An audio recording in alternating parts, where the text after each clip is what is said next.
Kembali di Kompas Siang, Saudara. MPR hari ini menggelar sidang akhir masa jabatan anggota MPR RI periode 2019-2024.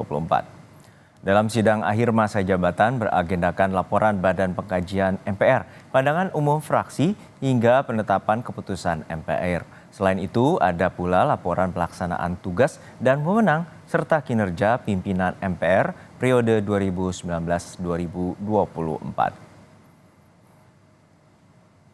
Kita langsung bergabung dengan jurnalis Kompas TV, Tifal Solesa, di Gedung MPR RI, Jakarta. Tifal, untuk saat ini ada 3 poin utama agenda dari sidang akhir masa jabatan MPR RI. Lalu seperti apa poin yang menarik untuk dicermati saat ini? Terakhir kali saya mencermati pernyataan atau pandangan fraksi dari Partai Nasdem di Majelis Permusyawaratan Rakyat Republik Indonesia. Tadi disampaikan langsung oleh anggota MPR RI Taufik Basari mewakili fraksi Partai Nasdem. Ia dalam pandangan fraksi menyampaikan bahwa berdasarkan dari hasil Badan Pengkajian MPR RI atas rencana untuk melakukan amandemen terhadap Undang-Undang Dasar 1945 secara terbatas dan diusulkan akan dilakukan pada periode berikutnya, periode MPR RI 2024-2029, Taufik Basari menyampaikan atau meminta lebih tepatnya agar perubahan ini tidak sebatas atau terbatas pada pasal tertentu atau frasa tertentu. Menurutnya mewakili Partai Nasdem ini akan berpengaruh pada frasa-frasa dan juga pasal-pasal lain yang tertuang dalam Undang-Undang Dasar 1945 dan dikhawatirkan akan tidak sejalan satu tarikan napas. Saya kutip pernyataannya begitu, mulai dari pembukaan Undang-Undang Dasar sampai di batang tubuh di setiap pasal-pasal dalam Undang-Undang Dasar 1945. Sementara untuk fraksi lain seperti Partai Golkar dan Partai Gerindra menyatakan setuju atas segala hasil dari penelaahan dan juga pendalaman yang dilakukan oleh Badan Pengkajian MPR Republik Indonesia.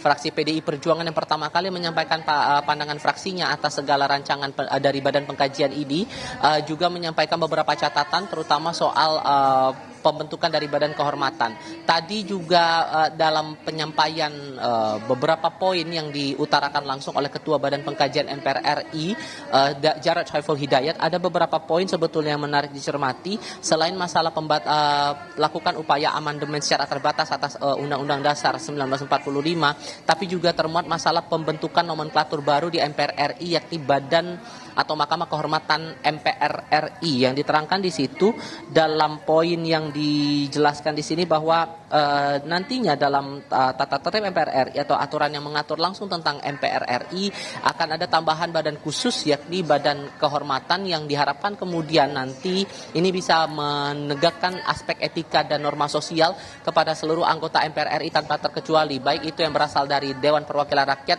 maupun Dewan Perwakilan Daerah atau DPD Republik Indonesia. Yang saya cermati untuk proses rapat hari ini juga masih tetap berjalan, belum sampai pada pengambilan keputusan karena sekarang masih didengarkan pandangan-pandangan dari sejumlah fraksi yang hadir dalam rapat akhir masa jabatan MPR RI ini. Rapat dipimpin langsung oleh Ketua MPR RI Bambang Susatyo, dihadiri oleh seluruh ketua dan juga wakil ketua di jajaran DPR RI dan dipimpin langsung oleh Puan Maharani. Kemudian juga ada Lanyala Mataliti tadi terakhir kali mewakili DPD Republik Indonesia dan seluruh anggota MPR RI baik itu dari DPR dan juga DPD Republik Indonesia. Belum sampai pada poin refleksi dari hasil kerja yang dilakukan oleh anggota MPR RI periode saat ini 2019-2024 dan ini masih akan saya cermati langsung dari Gedung Nusantara Kompleks Parlemen Jakarta, Juno.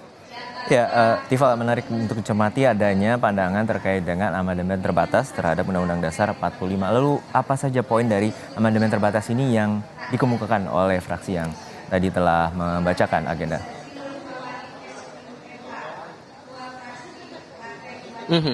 Tadi dalam beberapa poin sebetulnya ada beberapa pasal yang dilakukan pengubahannya ini pengubahan sebatas pada redaksional. Itu penegasan yang disampaikan Jarod Saiful Hidayat selaku Ketua Badan Pengkajian MPR RI tanpa mengubah substansi dari isi atas Undang-Undang Dasar 1945.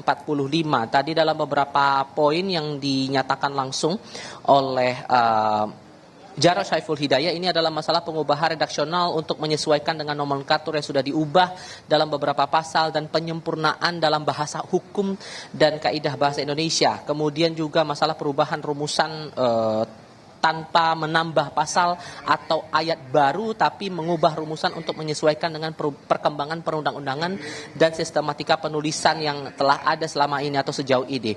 Kemudian poin yang ketiga tadi sempat saya singgung masalah nomenklatur Badan Kehormatan MPR RI, itu dimasukkan dalam rumusan pasal atau ayat baru, diusulkan untuk periode berikutnya bisa dilakukan penindakan lebih lanjut begitu, yakni di bab 5A pasal 18 huruf F, ini nomenklatur Badan Kehormatan. Kemudian ini diterangkan juga di pasal 3 masalah pembentukan panitia ad hoc, di pasal 36 ayat 1 dan 2 dibedakan antara panitia ad hoc untuk membahas pengubahan Undang-Undang Dasar 1945 dengan panitia ad hoc selain pengubahan Undang-Undang Dasar 1945.